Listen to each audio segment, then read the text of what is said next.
Okay, we're live. Well, hello there. Thanks for tuning in to this episode of Bloomerang TV. My name is Stephen Shattuck, and I'm the VP of Marketing here at Bloomerang. And Bloomerang TV is our new video podcast. So once a week, we're going to sit down with some leading experts in the nonprofit sector, fundraisers, people who work with nonprofits, and we're just going to chat. We're going to chat for about 15 minutes. I'm going to give those folks a chance to share their expertise. It's going to be a really fun conversation. So thanks for watching. Thanks for tuning in. And today I'm really excited to be joined by two leading nonprofit fundraising consultants in the sector. The first is Linda Lysakowski and Susan Schaefer. Hi there, ladies. Thanks for joining us. Hi, Stephen. Thanks for having us. Yeah, this is great. This is a great way to kick off the podcast. So, Linda, I'll start with you. I'll kind of let you introduce yourself to the folks who are watching and listening, and then I'll let Susan do the same. Okay. Well, thanks so much, Stephen. And I'm Linda Lysakowski. My company is called Linda Lysakowski, LLC. Easy to remember. Not so easy to spell, but easy to remember.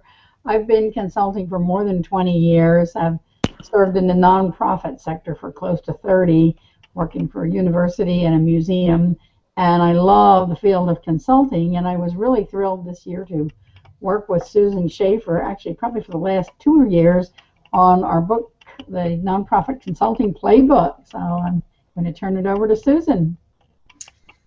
Thanks, Linda. I've also been a consultant for quite some time now, for about 13 years, and before that served in various educational organizations, and the consulting piece has been so interesting that Linda and I did spend a good amount of time collecting stories from our colleagues around the country to help fill in the blanks for those who are interested in consulting and who have done it for a long time.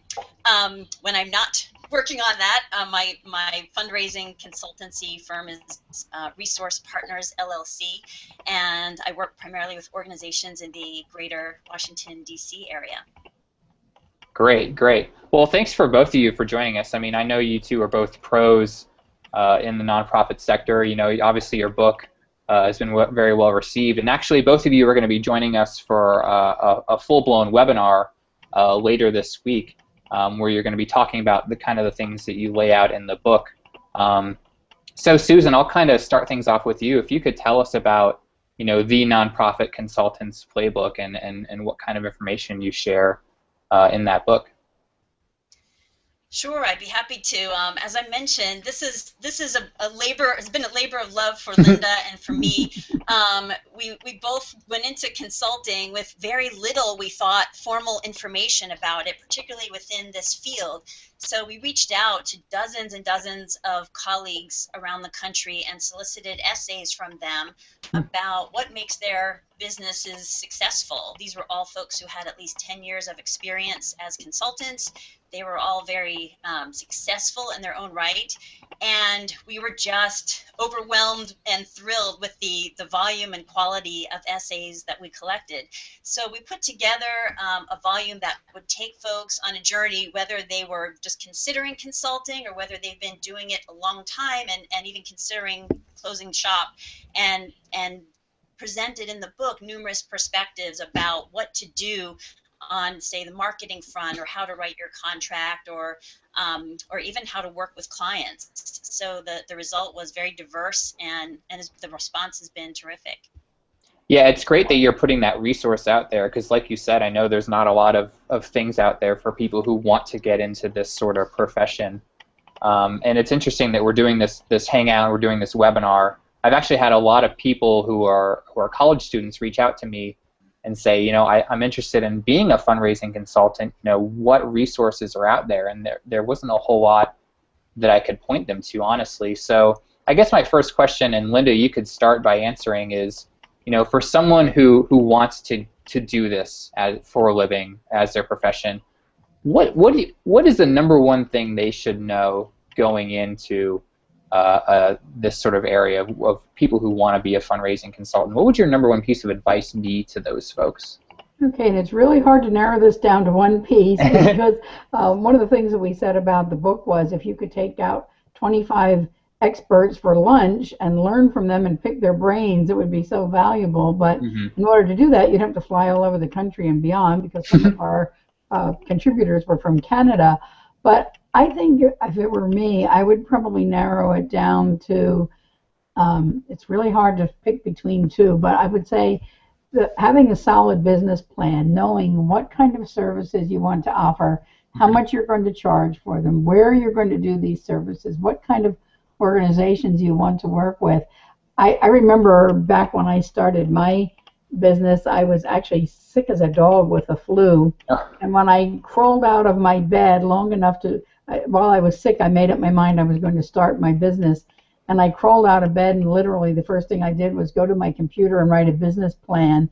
And as soon as I got better, I marched off to see the accountant, the attorney, the bank, everybody else with my business plan in hand. And I would say that's probably number one. Susan, what do you think? If somebody asked you for one major piece of advice, what would you tell someone, maybe a college student who's interested in doing this?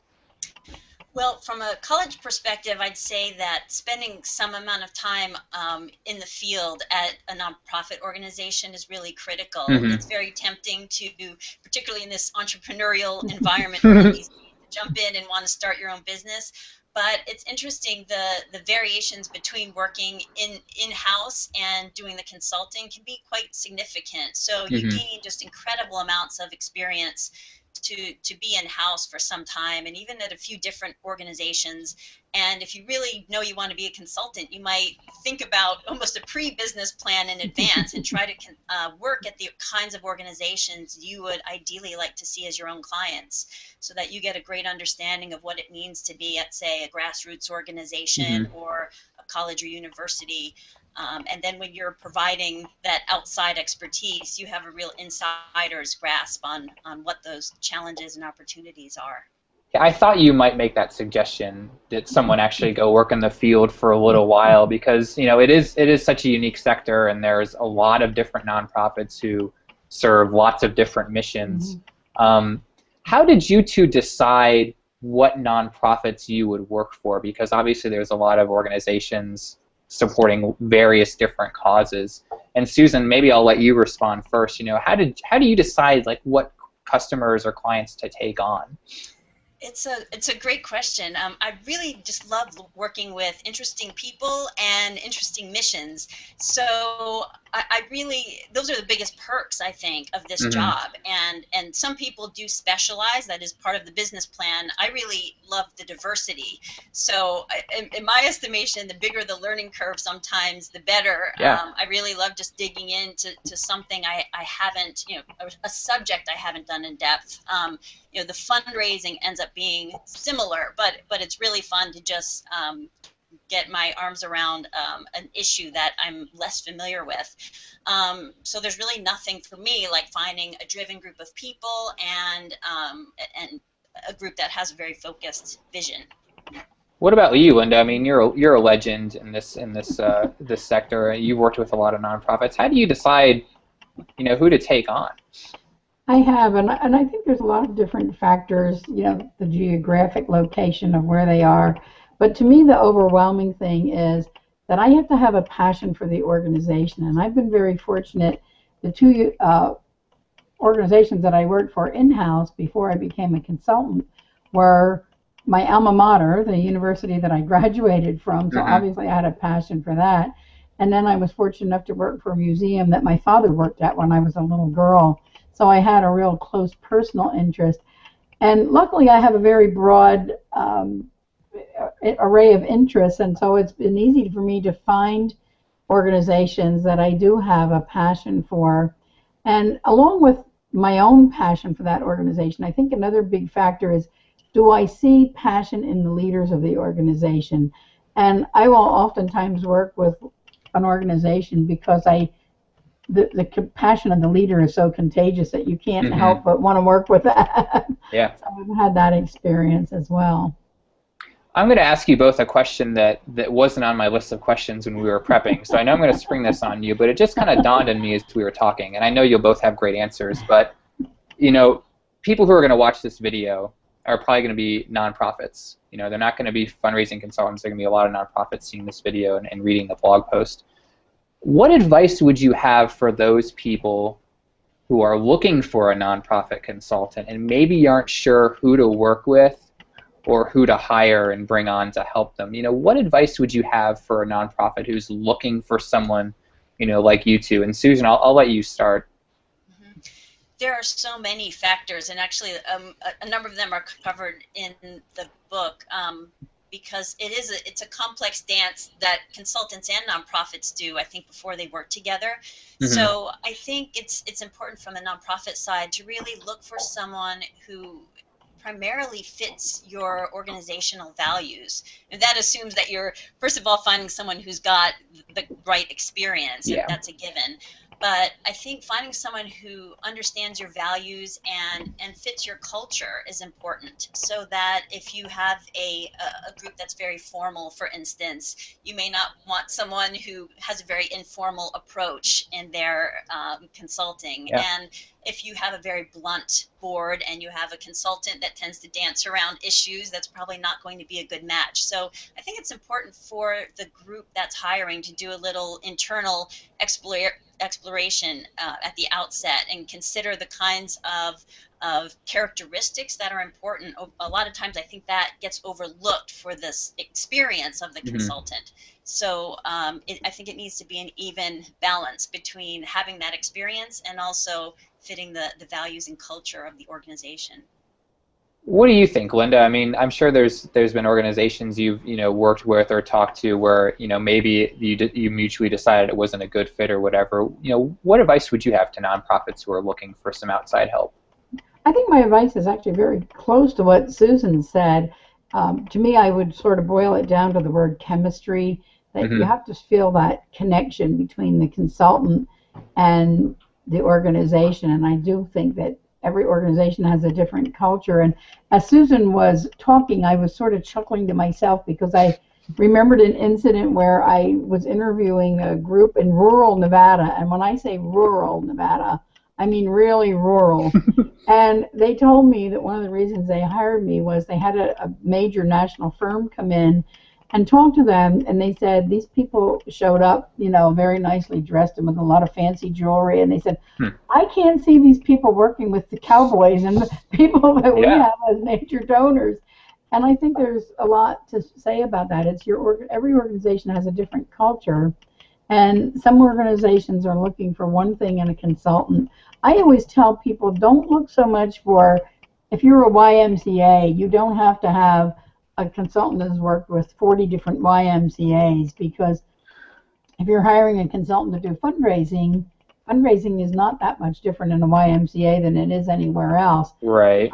I think, certainly the experience that they have helps, but instead of just looking at those things, look at the chemistry, and you can pick that up right away in the interview, whether you really relate well and whether your board members relate well to that consultant. I believe it. Well, great. Hey, we're about up to our 15-minute limit. I kind of wanted to keep these short and sweet and informal. Ladies, it was great having you both. If you're watching this, if you're interested in getting into nonprofit consulting, buy their book. Check that out. It's really excellent, and these are definitely two experts that you want to hear from. So, Linda and Susan, why don't I give you the last word? I'll let you both kind of tell folks where they can find out more about you, find you online. Find you on social media or wherever you happen to live online. So, Linda, why don't you tell some folks where they can find you? Okay, well, my website is lindalysakowski.com. As I said, easy to remember, not so easy to spell, but it's Lysakowski. It actually sounds the way it's spelled. And on my website, I have LinkedIn, Twitter, Facebook, and all those connections. So that's probably the best way to find me, and you can also find link to all my books and a bunch of other books on that website. How about you, Susan? Thanks. My website is resourcepartnersonline.com, and there's information there about the book. I'm not sure if we've even mentioned the title. It's the Nonprofit Consulting Playbook, and it's always worth thanking the 25 consultants who contributed, because they really did a terrific job, and I think a lot of people are learning a lot from their experiences. Yeah, you really got the best of the best to write for that. Yeah. We did. They were terrific. Okay, well, great. Well, thanks for hanging out with us for about 15 minutes. It was a nice chat. Hopefully, everyone watching learned a lot, and we'll check out these two fine experts and all their great content. So, thanks for watching. We will do these once a week, so look for our blog for more episodes of Bloomerang TV, and we'll sign off for now. So, have a great rest of your day. Bye. Thank you.